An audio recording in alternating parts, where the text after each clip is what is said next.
Hola a todos y bienvenidos de nuevo. Hoy nos acompaña Yanis Varoufakis, economista, exministro de Finanzas de Grecia, fundador de DiEM25, un movimiento político paneuropeo por la democracia, y prolífico autor. En este sentido, hoy hablaremos de su libro, Tecnofeudalismo, ¿qué mató al capitalismo?, para entender cómo el auge de los gigantes tecnológicos está acabando, en efecto, con el propio capitalismo. Así que, bienvenido de nuevo al programa. Muchas gracias, Glenn. Gracias por invitarme. Así que el sistema feudal consistía en una jerarquía clara, donde el monarca poseía la tierra y el uso de la tierra se delegaba a los nobles, quienes a su vez juraban lealtad. En la base estaban los campesinos o siervos, que estaban ligados a la tierra. Pero con la revolución industrial, que aceleró el capitalismo, vimos un nuevo sistema de propietarios de capital, compitiendo en mercados abiertos, y parecía lógico pensar que el capitalismo reemplazaría al feudalismo y triunfaría en todas partes sobre sus rivales. Pero ahora, estás argumentando que estamos entrando en una nueva era, que el capitalismo se está autodestruyendo debido al auge del capital en la nube, lo que introduce el tecnofeudalismo. Para desglosar este argumento, me preguntaba si un buen punto de partida sería que explicaras qué es el capital en la nube y por qué está muriendo el capitalismo. Si he entendido bien tu argumento, claro.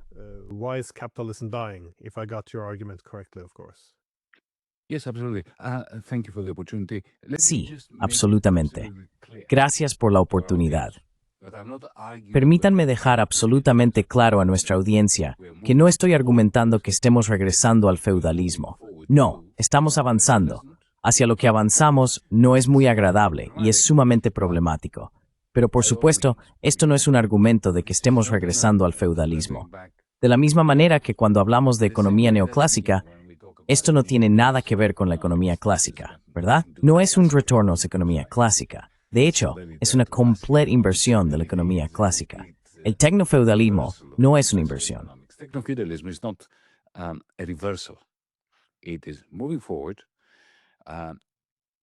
Está avanzando y, en un contexto histórico que es totalmente congruente con lo que has dicho, la manera en que describiste el cambio histórico, cuando la sociedad se transformó del feudalismo al capitalismo, ¿qué ocurrió esencialmente? El poder que antes se derivaba de la tierra, de poseer la tierra, si eras propietario de la tierra, eras un terrateniente, tenías poder político, poder económico, poder discursivo, poder ideológico, poder religioso, ¿verdad? ¿Y cómo se acumulaba tu riqueza? Se acumulaba en forma de rentas que cobrabas a las personas que realmente trabajaban la tierra, los campesinos.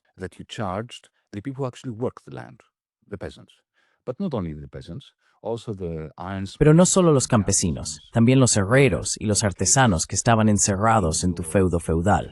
Con el capitalismo, el poder pasa de quienes poseen la tierra a quienes poseen el capital. ¿Y qué es el capital? No es dinero. Son medios de producción producidos, herramientas, maquinaria, edificios, cosas que creamos para crear otra cosa. Eso es el capital, medios de producción producidos. Así que el poder pasó de los terratenientes. No es que los terratenientes perdieran el poder. No perdieron todo su poder. Incluso hoy, si posees la mitad de Ámsterdam o la mitad de Londres, tienes mucho poder. Pero no es eso lo que mueve el sistema. Lo que mueve el sistema es la maquinaria.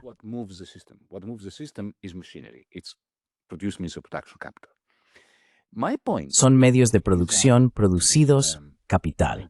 Mi punto es que, y aquí es donde intento, o estoy llegando a, responder a tu pregunta tan precisa sobre el capital en la nube.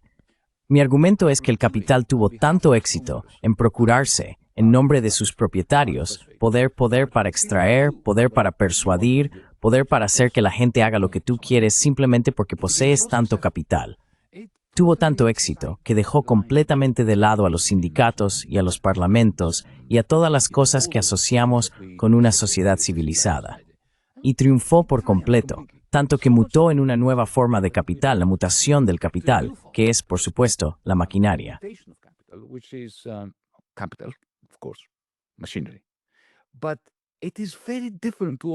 Pero es muy diferente de todo tipo de capital que teníamos antes. Así que cualquier cosa, desde un martillo hasta un arado, un tractor, un motor diésel o un robot industrial de esa época, era muy llamativo, lo último en tecnología. Todas estas cosas son medios de producción producidos.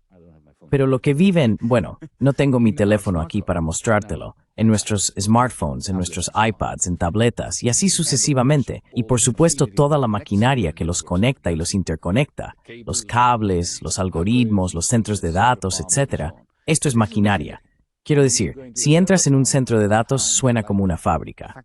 Así que es capital, pero no es productivo. No produce nada en sí mismo.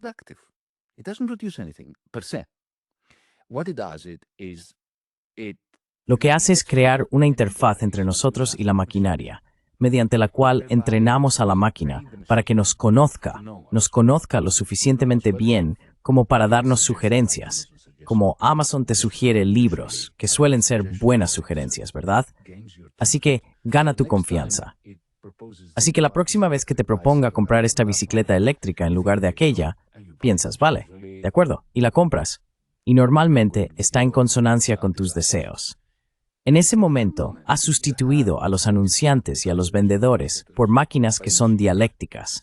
Tú las entrenas para que te entrenen a ti, para que las entrenes a ellas, para que te entrenen a ti. Y una vez que empiezan a introducir deseos en tu pecho, en tu corazón, en tu mente, lo que sea, entonces se saltan los mercados.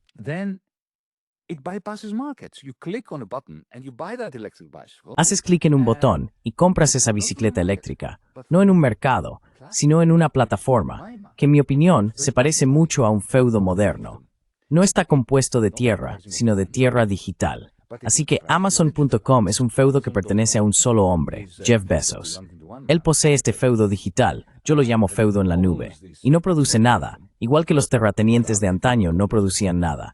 Es un capitalista, posee mucho capital, pero ese capital no produce nada excepto el poder de Jeff Bezos para saltarse el mercado y cobrar por la bicicleta eléctrica que compraste el 40% del precio. Y eso es una forma de renta.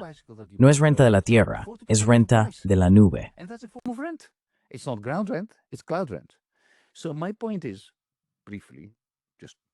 Así que mi punto, en resumen, es que hemos avanzado hacia un mundo hipercapitalista, un mundo de hipercapital, capital en la nube, que no es productivo, pero que ha generado una transformación. De los propietarios que producían medios de producción a los propietarios del capital en la nube, que no producen nada más que el poder de extraer rentas de la nube, de los trabajadores, de los no trabajadores. Cada vez que publicas algo en YouTube, por ejemplo, aumentas el capital en la nube de Google. Y de los capitalistas tradicionales que venden sus productos. Tienen que vender sus productos en estos feudos de la nube y pierden entre un 30 y un 40% del valor, de la misma manera que los creadores de aplicaciones pierden un 30% con Apple.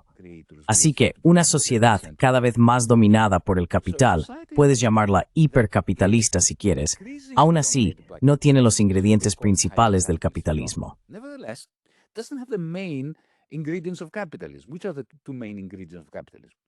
¿Cuáles son los dos ingredientes principales del capitalismo? Los mercados y el beneficio. Los mercados habían sustituido a los feudos y los beneficios habían reemplazado las rentas. Ahora tenemos estas plataformas que son feudos en la nube y los beneficios se desvían en forma de rentas de la nube. Y lo que digo entonces es que aunque no hemos vuelto al feudalismo, hemos avanzado hacia algo que yo llamo tecnofeudalismo, que es hipercapitalista en cuanto al papel de las máquinas en nuestras vidas. Pero no son máquinas productivas, son máquinas que generan un poder desmesurado y una nueva clase dominante, los Elon Musk, los Jeff Bezos y demás, que gobiernan por encima de los capitalistas tradicionales, la clase trabajadora y el precariado, que cada vez más son siervos de la nube, porque todos trabajamos para el algoritmo. Mientras tú y yo hablamos, lo hacemos a través de Zoom, ¿verdad? Así que estamos contribuyendo al capital en nube es la empresa que posee Zoom, y no nos expliquen now.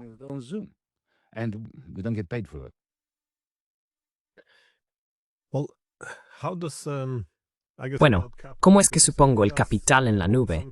Porque sí posee cierto capital. Me refiero a los centros de datos, las líneas de fibra óptica. ¿Hasta qué punto esto es de su propiedad? O también son extracciones del sector público, porque a menudo se señala las exenciones fiscales que reciben, la capacidad de, bueno, supongo, aumentar los precios de la electricidad, que también son cubiertos por el público.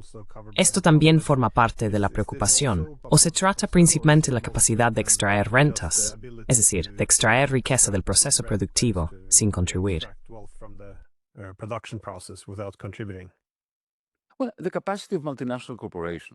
Bueno, la capacidad de las corporaciones multinacionales para evadir impuestos, para no pagar impuestos, para causar mucho daño a nuestro medio ambiente, para malgastar nuestros recursos, para contaminar y así sucesivamente. Eso es una larga historia. Desde principios del siglo XX, realmente deberíamos habernos preocupado por ese poder exorbitante del capital monopolista multinacional, para hacer todo eso. Y quienes estamos en la izquierda, siempre nos hemos preocupado por ello. Pero también algunas personas del lado liberal de la política. Así que, esto no es nuevo. Lo que sí es nuevo es el capital en la nube. Y Glenn nos dará un ejemplo, ¿de acuerdo? Tomemos por ejemplo General Motors o Volkswagen o cualquier gran corporación, Rolls-Royce, BASF, Bethlehem Steel, todas esas empresas capitalistas monopolistas tradicionales. Sabéis, alrededor del 80-85% de sus ingresos se destinaban a salarios y sueldos, desde los salarios más bajos hasta los de los directores generales y financieros y todo eso.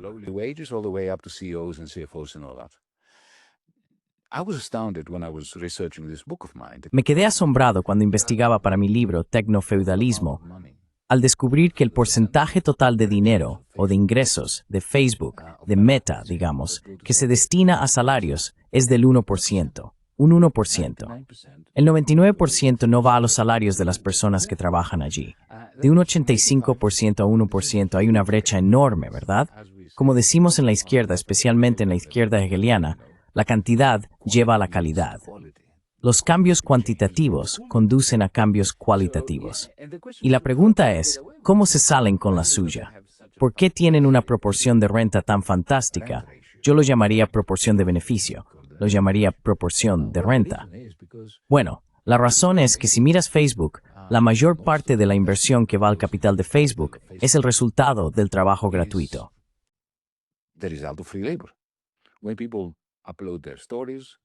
Cuando la gente sube sus historias, sus fotos, eso es lo que suma al capital en la nube de Facebook. ¿Por qué la gente se ve absorbida por Facebook? ¿Por qué no puedes dejar Facebook fácilmente? Bueno, porque tus amigos están ahí. Y tus propios textos están ahí. Y los textos de tus amigos, y tus fotografías, y los vídeos de tus amigos están ahí. Así que cuando, por ejemplo, Elon Musk compró Twitter, muchos de nosotros quisimos dejar Twitter por razones obvias. Y no necesito explicar eso, ¿verdad? Pero ya sabes, tengo 1,2 millones de seguidores en Twitter. Si me voy, y de hecho me fui a Bluesky, pero allí tenía, ya sabes, 10 personas al principio. Así que el coste de cambiar es tan grande que estas plataformas, estos feudos, funcionan como feudos con muros a su alrededor. No son muros reales.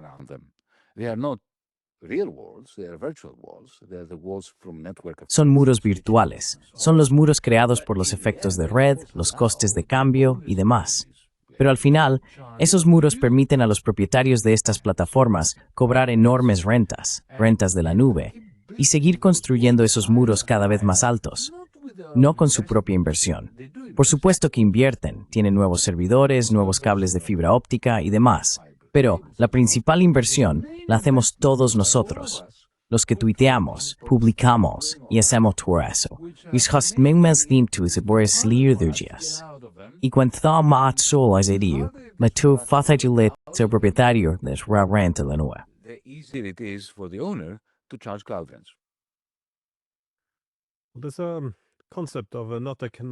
Existe un concepto que no es el de economías de escala, sino el de economías de alcance, en el que se analiza la reducción de costes para una empresa al combinar dos o más líneas de productos en lugar de gestionarlas por separado. Ahora bien, si observamos el ámbito del transporte, vemos un desarrollo curioso, una tendencia similar desde Estados Unidos hasta China y Rusia, donde parece que las empresas que gestionan los motores de búsqueda empiezan a hacerse cargo de la producción de automóviles. Se encargan de la entrega de vehículos, de los drones, Esto les da una ventaja a la hora de gestionar almacenes. Luego, desarrollan sus propios sistemas de pago para financiar todo esto.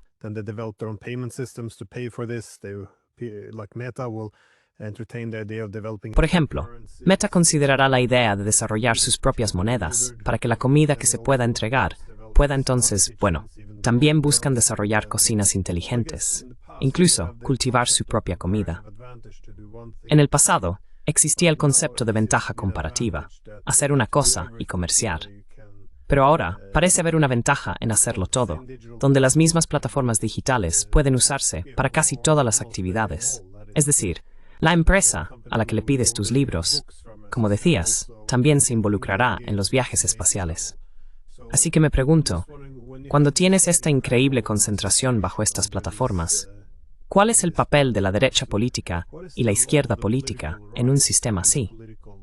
Porque el poder económico tiende a estar bastante concentrado.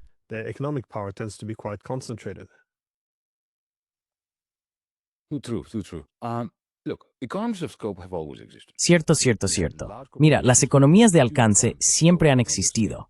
Había grandes corporaciones con enormes economías de alcance, no solo de escala, que hacían muchas cosas a la vez, especialmente en el sector financiero. Mira el capital privado y demás. Eso no es específico del capital en la nube. Lo que hace el capital en la nube es potenciar esto, potenciarlo absolutamente, y a tal nivel que no es solo un aumento cuantitativo, sino cualitativo.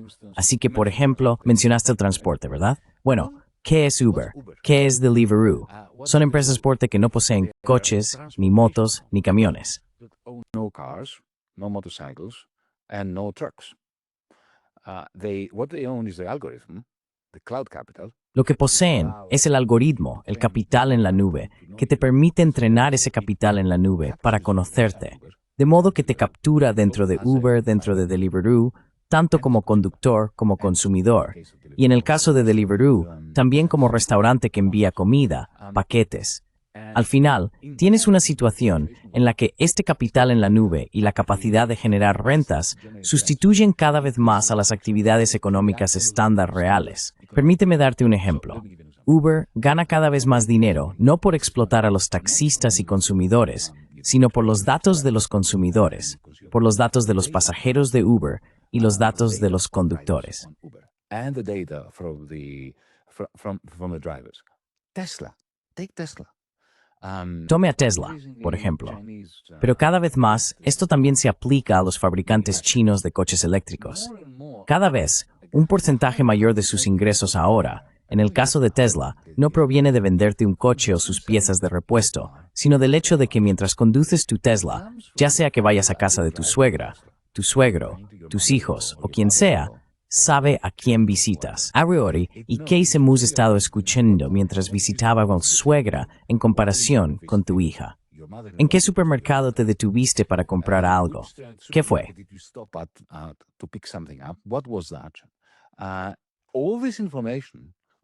Toda esta información, que está altamente correlacionada con quién eres y cuáles son tus tendencias a gastar en X y Z, luego se vende. Y Tesla gana mucho más dinero. Por eso Volkswagen está caput, porque Volkswagen no tiene capital en la nube.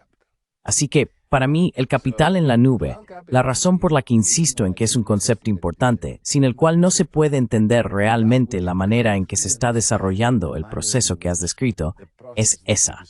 Así que, yendo a tu pregunta sobre la derecha política y la izquierda política, mira, lo que tengo claro es que el centro ha desaparecido. El centro no se ha mantenido.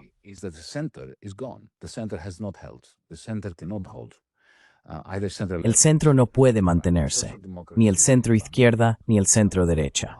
La socialdemocracia está en bancarrota. ¿Por qué? ¿Cuál era la idea de la socialdemocracia? Ya sabes, el canciller Willy Brandt de Alemania o Bruno Kreisky de Austria, a finales de los años 60 y principios de los 70, sentaban a los capitanes de la industria junto con los sindicalistas y llegaban a un acuerdo.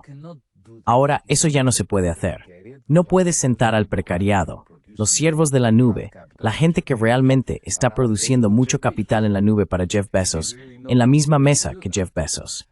Realmente no es posible hacerlo. Y cuanto más escurridizas son las rentas de la nube, menos capacidad tiene Hacienda para capturarlas. Así que, dada esa situación, creo que cada vez estamos más polarizados. We are getting more and more polarized. What Karl Marx Lo que dijo Karl Marx, que cada vez más vamos a tener un gran enfrentamiento entre dos bandos, probablemente está ocurriendo ahora. Porque por un lado, desde la derecha política tienes a Donald Trump, que llega e introduce la ley Genius, que esencialmente privatiza el dinero, el dólar. Básicamente permite que personas como mencionaste antes, Meta y JP Morgan, y ya sabes, grandes conglomerados financieros y tecnológicos, creen sus propias stablecoins, sus propios dólares, y acuñen sus propios dólares. Solo Wall Street podía hacer eso. Ahora empresas como Tether y otras pueden usar dólares de forma efectiva, con la Reserva Federal, el Banco Central, completamente apartada, incluso prohibida de participar en esto. Es indignante. from even participating in this. This is outrageous. This is, an astonishing. Esto es, ya sabes, un asombroso ataque incluso a los bancos centrales. Así que ya ves, el centro no se mantiene. Bancos centrales, partidos centrales. Así que puedes ir por ese camino, básicamente para decir todo el poder para las grandes tecnológicas, todo el poder para los propietarios del capital en la nube, que es lo que él está haciendo, lo que Donald está haciendo. Y si vienes de la izquierda política, que es de donde yo vengo, ¿cuál es nuestra respuesta a eso? Nuestra respuesta solo puede ser una: socializar el capital en la nube. Ahora, podemos adoptar una postura ludita. Podemos decir, vamos a romper nuestros teléfonos y nuestras tabletas y ya sabes, arrancar los cables de fibra óptica. Pero eso sería una tontería, porque son máquinas increíbles. Pueden hacer cosas realmente maravillosas, ¿verdad? Quiero decir, pueden descubrir antibióticos mediante programas de IA que están matando a personas. Y podemos salvar vidas. That are killing people, and we can save lives. Tú y yo estamos hablando. It's amazing that we can, where are you? You're in. Es increíble que podamos... Ya sabes, ¿dónde estás? ¿Estás en Ámsterdam? ¿Dónde estás? Sí, Oslo. En Oslo, perdón. Me he confundido por alguna razón. En Oslo. Quiero decir Atenas. Hablamos. Esto es brillante. Pero la cuestión es, y no es que me entusiasme, ya sabes, como a otra gente, la vigilancia y todo eso, por supuesto que me preocupa. Pero no es mi principal preocupación. Mi principal preocupación no es lo que los dueños de Zoom sepan sobre ti y sobre mí. Es un problema, ya sabes, la privacidad, que no tenemos ninguna. Somos un libro abierto para ellos, y ellos son un libro cerrado para la sociedad. Es un problema, pero no es mi principal preocupación. Mi principal preocupación, Glenn, es que ellos poseen este poder desmesurado. Porque si posees el capital en la nube, y el 0,001% de la humanidad posee el 99,999% de este capital en la nube tan poderoso, entonces no hay posibilidad de democracia. Then there's no possibility of democracy. There's no possibility of progress. There's no possibility. No hay posibilidad de progreso. No hay posibilidad de que esta especie sobreviva. Porque cuando tan pocas personas controlan el mundo y su opinión, entonces ni siquiera podemos hablar de la gran transición. No podemos hablar de nada que sea esencial para la supervivencia y mejora de la humanidad. Así que, desde el punto de vista de la izquierda política, creo que necesitamos responder a la pregunta que nos planteamos como izquierda marxista, en el siglo XIX, y que tú no hemos respondido. Es decir, ¿cómo pasamos de la propiedad de capital, en esta época en esa nube, a la propiedad social de capital, sin que una OSista lo haga en nuestro nombre? Stalin state doing it on our behalf.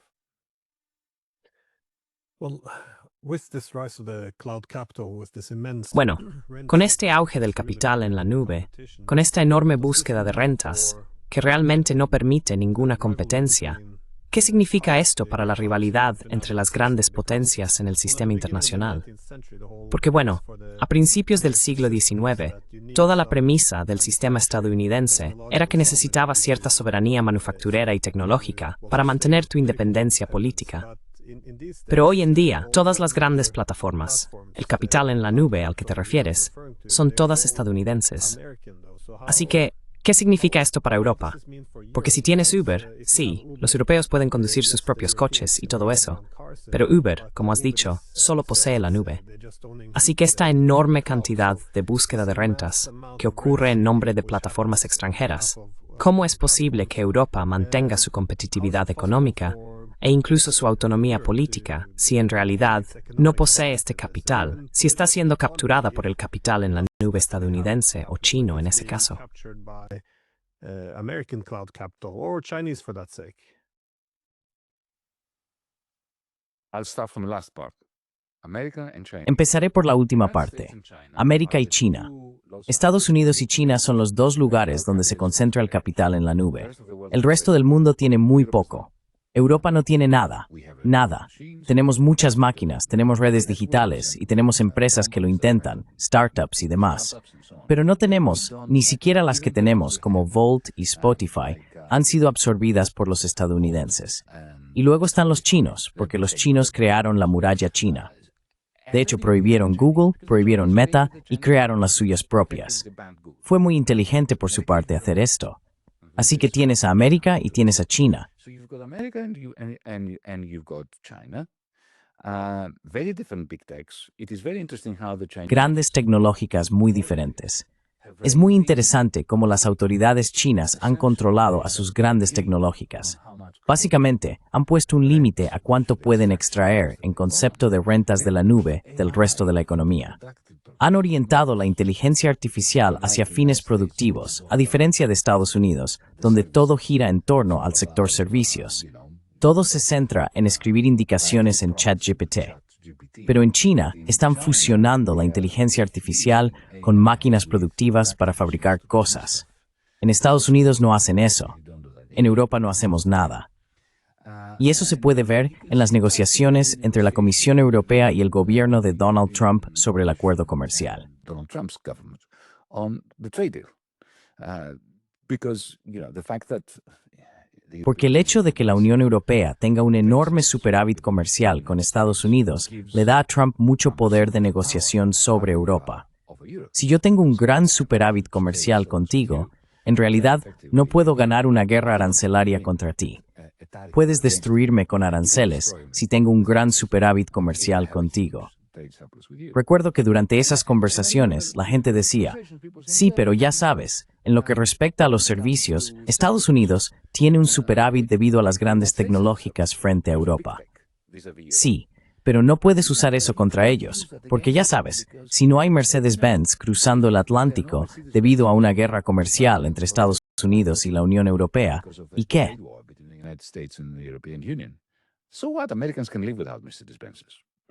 Los estadounidenses pueden vivir sin Mercedes-Benz. Tendrán que comprar Cadillacs, tendrán que comprar Nissans, lo que sea. No es el fin del mundo para Estados Unidos. Pero si hay una guerra en el ámbito tecnológico, en las grandes tecnológicas, y supongamos que Google corta todo acceso a YouTube en Europa, no creo que podamos sobrevivir a eso. Al menos nuestros gobiernos no podrían sobrevivir a eso. Políticamente sería devastador.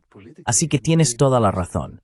El hecho de que no tengamos capital en la nube propio, en Europa, nos ha vuelto irrelevantes. Es parte de la irrelevancia de Europa. Y la razón por la que no tenemos capital en la nube propio es doble.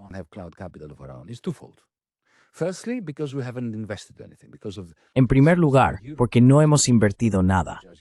Desde la crisis del euro, en la que, como sabes, estuve implicado hasta cierto punto, la política de austeridad, por un lado, para las masas, y la impresión de dinero para unos pocos, como Volkswagen y BASF, y así sucesivamente, ha creado estancamiento. No hemos tenido inversión en Europa durante 19 años consecutivos. Cuando hablo de inversión, me refiero a la inversión neta. Si tienes en cuenta la depreciación, inversión neta cero, it's 19 años. Así que una present en resquestamos capitán, en amsurtidadenoin. One reason why we don't have cloud capital is we haven't invested in it. And second reason, of course, is because we did not. Y la segunda razón, por supuesto, es porque no hicimos lo que hizo China, que fue imponer barreras regulatorias. Dejamos que Google, Uber y demás se apoderaran de Europa.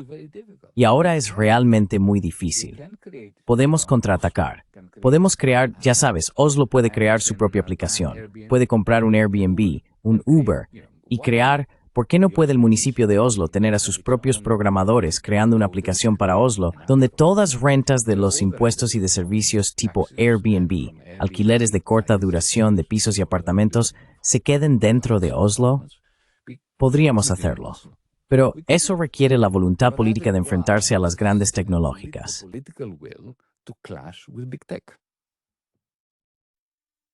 Yeah, I don't see that will at the moment. Sí, no veo esa voluntad en este momento. I guess, yeah, that's what Pero all supongo que people por eso point out. todas estas personas señalaron algunas de las ventajas que tienen los estados adversarios frente a Estados Unidos, ya sean los chinos o los rusos. Siempre vieron la necesidad de tener cierta soberanía tecnológica porque temían a los estadounidenses. Creo que teníamos tan buenas relaciones con Estados Unidos que nos acomodamos demasiado y dejamos que Google actuara a sus anchas. Pero quería preguntar, ¿qué significa este tecnofeudalismo para la democracia? Porque tradicionalmente siempre hemos tenido una separación de poderes.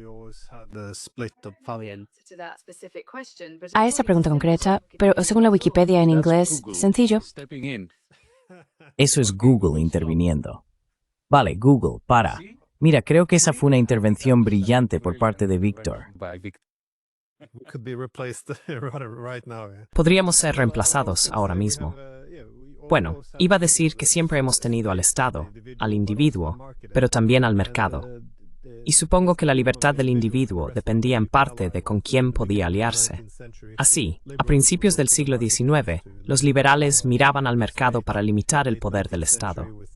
A finales del siglo XIX, con la concentración de poder en diferentes monopolios y oligarquías, vimos a los liberales empezar a mirar hacia el Estado para limitar las fuerzas del mercado. Pero cuando se produce esta fusión del poder estatal y el mercado, que se asemeja a una economía política fascista, donde el individuo se debilita y es gestionado, ¿cómo es eso? Quiero decir, ¿es este entonces el futuro? Porque sí se ve cómo surgen todos estos gigantes tecnológicos que se alinean cada vez más con el Estado. Por supuesto, existen diferentes partidos políticos, lo que puede provocar algunos choques internos. Pero hace, supongo, el capital en la nube a la propia democracia.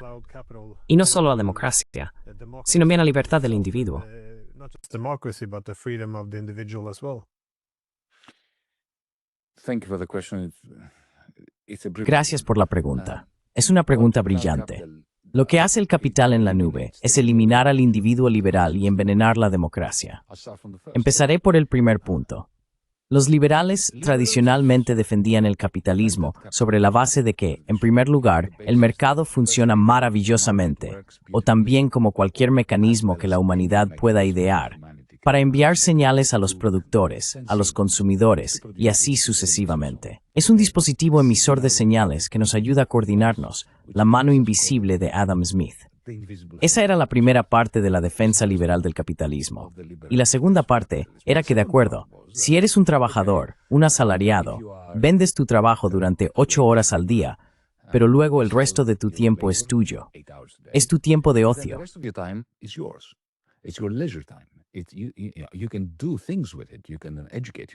Puedes hacer cosas con ello. Puedes educarte, puedes jugar, puedes ir al teatro, puedes ver la televisión, lo que sea. Es tu tiempo. Así que hay un momento en el que estás en el mercado laboral, cuando estás con tu empleador y luego es tuyo. Entonces eres un agente autónomo, soberano, el individuo liberal. Bien, ambos argumentos sobre la mano invisible del mercado y el individuo liberal, el capital en la nube, los ha destruido a ambos. Primero, presiones en mercados. Tenemos fe. Así, hay rivalidad entre TikTok, Amazon e Instagram. Hay rivalidad, ya sabes, y TikTok hizo mucho daño a Instagram. Pero eso no es competencia.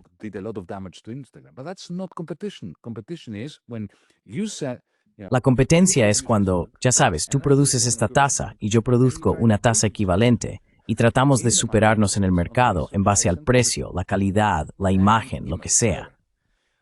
Pero aquí no tienes competencia. Tienes una rivalidad entre dos feudos diferentes. Si estás atascado en Amazon y haces la mayor parte de tu negocio como empresario, vendes en Amazon, ¿verdad? Entonces recalibrar todo tu marketing e irte a TikTok es un cambio muy grande. No puedes hacerlo en base a, hoy voy a comprar esto, mañana voy a comprar otra taza o jarra. Eso ya no existe.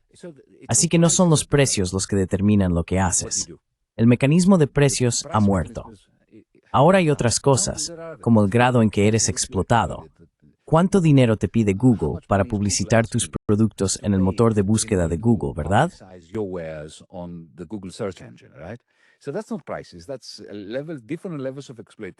Así que eso no son precios, son diferentes niveles de explotación, que si superan cierto umbral, entonces acudes a otro explotador, otra plataforma, otro feudo. Eso no es el mercado tal como lo imaginaba Friedrich von Hayek, por ejemplo, o Adam Smith, un dispositivo que emite señales. En cuanto al individuo liberal, mira, me di cuenta de esto hace ya bastantes años, Glenn, cuando aún era profesor en la universidad, por estudiantes míos que venían a pedirme consejo sobre qué hacer con sus vidas, sus carreras. Querían cartas de recomendación y demás para encontrar trabajo o programas de posgrado. Y noté que estaban muy sumidos en una angustia existencial. Porque verás, en el momento en que entras en las redes sociales, no estoy en contra de las redes sociales. The moment you enter social media, I'm not against social media. I am into social media. This is not me being a purist. Me interesan las redes sociales. No lo digo como un purista diciendo, oh, es terrible estar en las redes sociales. Pero lo que hago es una evaluación realista de lo que significa, especialmente para una persona joven, estar en las redes sociales.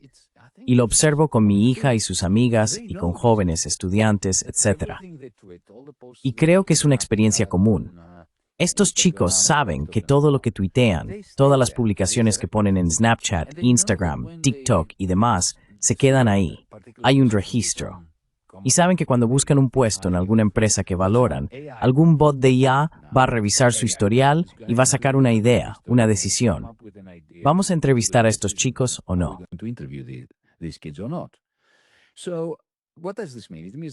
Entonces, ¿qué significa esto? Significa que, por ejemplo, son las 11 de la noche, tienes un hijo que está en la cama y publicando, bueno, no tuitea, ellos no tuitean, pero publican y suben cosas a Instagram y demás. Tienen esta necesidad de comunicarse entre ellos de esta manera, pero en el fondo piensan, oh, ¿sabes qué? Estoy creando una personalidad que algún empleador en algún momento, quizá en 5 años, quizá en 10, quizá en 20, va a mirar. Así que de repente les invade la angustia. ¿Debería publicar esto? ¿Es este el tipo de persona que alguien querrá contratar dentro de 10 años? Puede que no lo piensen conscientemente, pero en el subconsciente lo saben.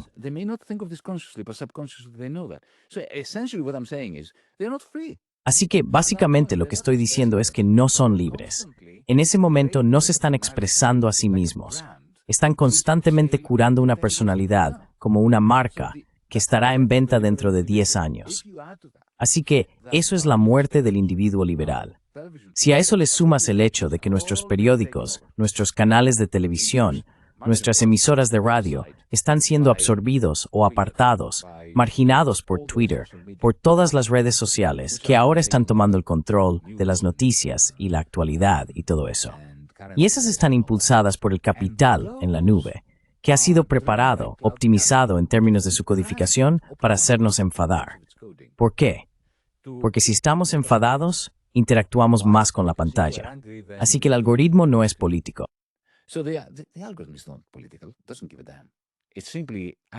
No le importa en absoluto, simplemente actúa en nombre de su propietario. El capital en la nube actúa en nombre de su propietario para lograr que la gente se implique más, y funciona por sí solo. Ni siquiera necesita leer a Freud o Jung o a quien sea. El algoritmo deduce que si consigue que nos enfademos, realmente, muy seriamente enfadados, entonces vamos a interactuar más, y el capital en la nube se repondrá más fácilmente. Así que envenena nuestras conversaciones. Nos sigue mostrando cosas que nos enfadan, ya sea desde nuestra propia perspectiva ideológica, reforzando nuestros sesgos, o mostrándonos lo que el enemigo, las personas satánicas del otro lado de la política, muestran, cuentan o dicen. Y eso anula por completo cualquier posibilidad de conversación. Así que la democracia está envenenada.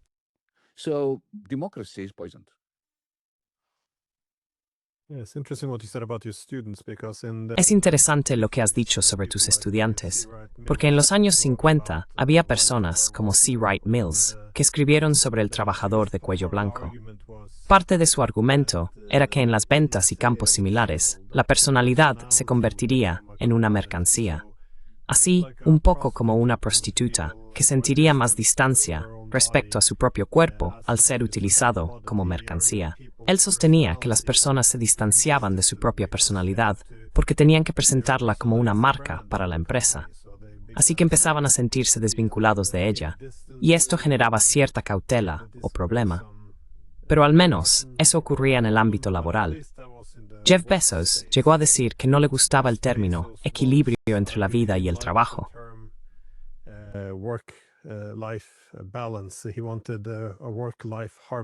Él quería una armonía entre el trabajo y la vida personal, lo que sugiere cierta integración, independientemente de, ya sabes, cualquier intención benigna. Pero esto sí presenta algunos problemas, no solo a nivel económico o democrático, sino incluso a nivel personal, que parece estar corrompido hasta cierto punto.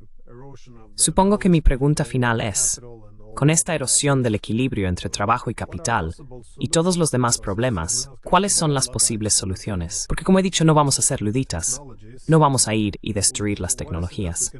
Entonces, ¿qué podemos hacer además, supongo, de la soberanía tecnológica? Mencionaste el ejemplo de Airbnb, pero ¿cuáles son otras soluciones aparte de vivir en el feudo de Musk, Zuckerberg y Bezos?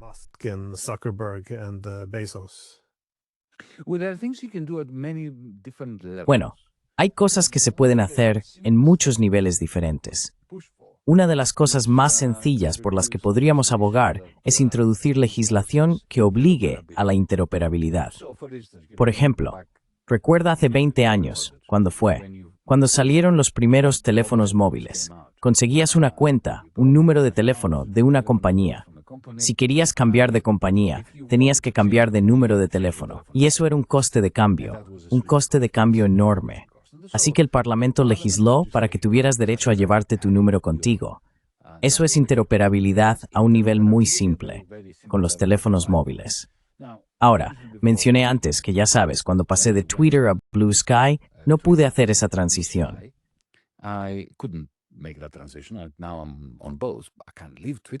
Ahora estoy en ambas. No puedo dejar Twitter porque tengo 1,2 millones de seguidores. Sin embargo, imagina si se legislara la interoperabilidad, y eso significara que cuando publico algo en Blue Sky, entonces X Twitter tendría la obligación de transmitir esa publicación a mis 1,2 millones de seguidores en Twitter. No tendría que quedarme en Twitter. Eso realmente reduciría el poder exorbitante de las grandes tecnológicas.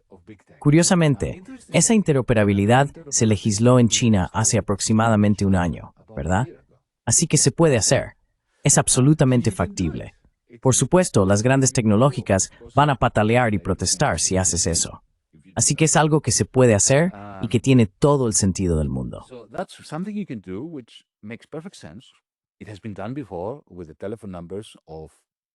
Ya se ha hecho antes con los números de teléfono, de las telecomunicaciones, de la telefonía móvil. Y es solo el poder político de las grandes tecnológicas lo que nos impide tener esta conversación sobre por qué no estamos aumentando la interoperabilidad. Luego se pueden tomar otras medidas, avanzando gradualmente hacia lo que decía antes, que nuestras ciudades asuman el control de muchos de los feudos digitales, los feudos en la nube, que ahora pertenecen a Uber y Airbnb. Y si realmente quieres ir más allá de la política municipal y de este tipo de socialdemocracia digital que propongo, y quieres avanzar hacia una alternativa socialista, que es algo muy querido para mí como marxista y redento,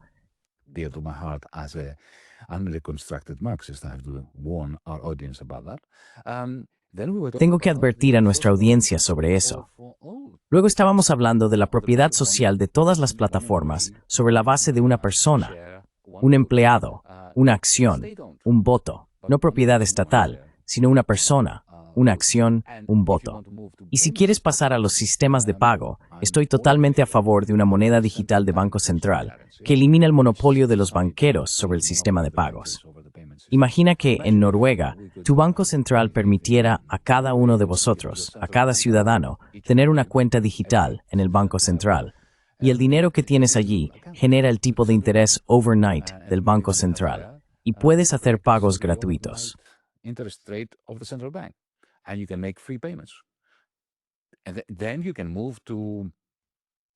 Y luego se puede pasar a la banca de reserva total y dejar de lado este terrible sistema financiero que tenemos. Así que se puede empezar de forma pequeña y sencilla, con la interoperabilidad, y llegar hasta una alternativa socialista para poseer y gestionar el capital en la nube. Y para quienes se preocupan por el Estado, porque yo también me preocupo por el Estado, y me considero un marxista libertario, desprecio el poder concentrado, ya sea privado, público o estatal. Podríamos tener asambleas ciudadanas y jurados ciudadanos supervisando la moneda digital del Banco Central, supervisando las aplicaciones municipales y así sucesivamente. Municipalities, applications, and so on. Yeah, I fear that it might be too late though when I Temo que ya sea demasiado tarde, sin embargo. Cuando vi la investidura de Donald Trump y observé toda la primera fila ocupada por los gigantes tecnológicos, pensé, bueno, el problema de la oligarquía surge cuando los propietarios del capital adquieren demasiado poder político. Y, como has dicho, los gigantes tecnológicos protestarán y se resistirán. Pero esa parece ser la solución óptima, tal y como has expuesto. solution, of course, as you outlined. Glenn, I don't want us to end on a pessimistic note. So Glenn, no quiero que terminemos con una nota pesimista, así que permíteme responder a tu punto. Sí, realmente es muy fácil perder la esperanza cuando ves estas imágenes, pero hay diferentes formas de leer o interpretar esas imágenes. Cuando miraste esa fotografía de la coronación de Donald Trump 2.0 con los señores de la tecnología a su alrededor, ¿sabes qué? Yo también vi algo diferente.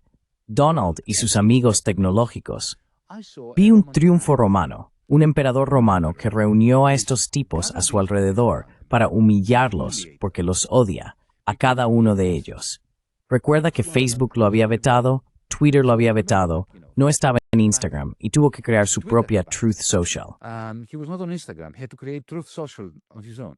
So it was, when I say a Roman triumph, the same way that Roman emperors would. Así que cuando hablo de un triunfo romano, me refiero a lo mismo que hacían los emperadores romanos al entrar en Roma con los señores locales que habían capturado y humillado delante de los romanos. Creo que eso es lo que él estaba haciendo allí. Y viste cómo desechó por completo a Elon Musk. Hará lo mismo con Jeff Bezos. Por eso están tan preocupados e intentan tranquilizarse. Cuando tienes tanto poder concentrado como el poder en esa sala, en la Casa Blanca, donde fuera, ese poder concentrado, se socava a sí mismo. Ese sistema, este sistema tecnofeudal, como el sistema capitalista antes que él, aunque mucho más porque el poder tecnofeudal es mucho mayor, es inestable, igual que un cártel es inestable. It's unstable. Like a cartel is unstable. So the hope that I get from looking at their exorbitant. Así que la esperanza que obtengo al observar su poder desmesurado es que ese poder desmesurado no es sostenible, se desmoronará. Así que lo que los demócratas, los verdaderos demócratas, me considero demócrata en el sentido antiguo, griego, de querer que el demos gobierne, deberían tener en cuenta es el hecho de que su poder puede ser supremo, pero es efímero y se desmoronará incluso si no hacemos nada. Incluso si todos decimos, sí Donald, sí Jeff Bezos, sí Elon Musk, se desmoronará porque el sistema tiene las semillas de su propia destrucción enterradas en sus raíces. Nuestro trabajo es prepararnos para que cuando empiece a resquebrajarse y colapsar, tengamos alternativas. Porque en 2008, el capitalismo financiero se desmoronó y estuvo a punto de autodestruirse, pero no estábamos preparados. Preparémonos. But we were not ready. Let's get ready. Well, towards that end, if our goal is to Bueno, en ese sentido, si nuestro objetivo o tarea es prepararnos y crear algunas alternativas, un gran lugar para empezar, por supuesto, es tu libro para saber lo que realmente está ocurriendo aquí, que de nuevo es el libro Tecnofeudalismo, lo que mató al capitalismo. No puedo recomendarlo lo suficiente. Por supuesto, dejaré un enlace en la descripción. Y Yanis Varoufakis, muchísimas gracias. Y sí, gran libro, así que muchas gracias. great book. So thank you so much. Gracias, Glenn. Gracias. Siempre es un placer contigo. To you.